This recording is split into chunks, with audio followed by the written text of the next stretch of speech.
Oh!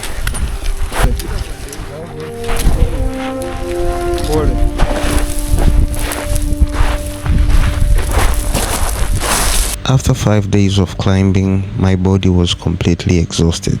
My legs were tired, my balance is gone. Every step down this mountain felt like a negotiation with gravity. So I gave myself one final challenge, to get back from the Uhuru Peak to the Barafu Base Camp with my own 2 legs, without being carried, without falling, not even once.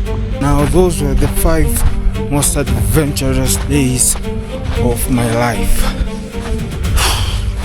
So I reached at the summit of Kilimanjaro, the roof of Africa, the highest point in Africa, and now I'm descending back to my campsite. It's 100% worth it.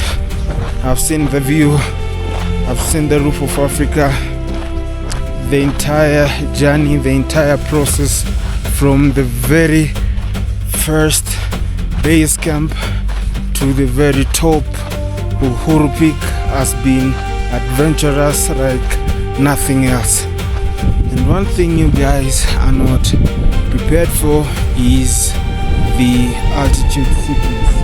Yeah, so this is still a point I passed here previously.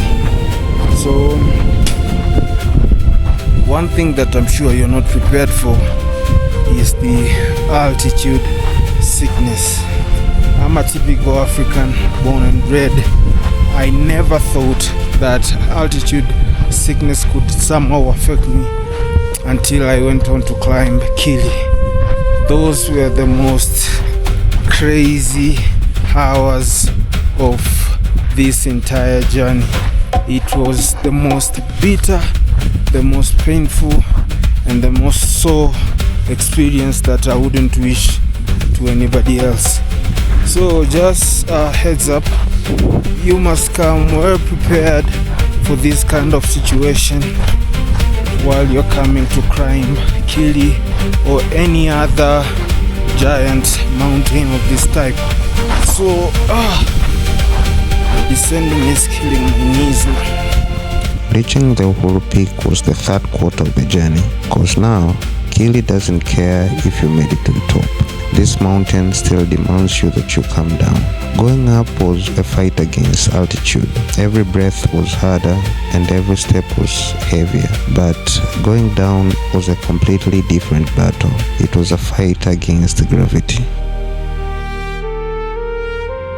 At this point, the ground is loose, the slope is getting way more steeper, and the hours of climbing through the night, your body is very exhausted. Your mind is also very tired. Now every step requires your full attention because one careless step and gravity takes over. Oh!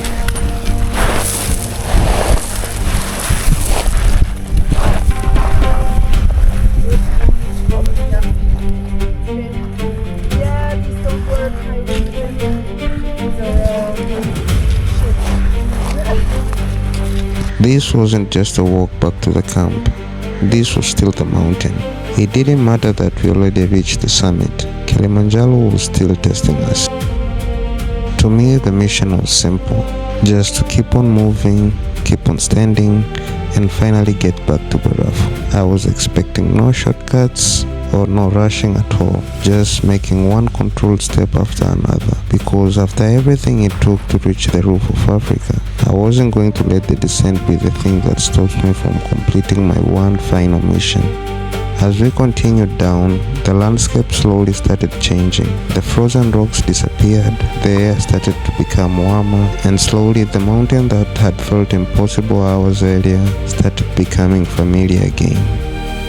By the time Barafu Camp came into view, my body was completely exhausted, but there was a different feeling, a kind of feeling that comes after pushing yourself beyond what you thought was possible. I'm back from the highest point in Africa. The mission was complete. The mountain had tested me in every way possible, but I was still standing.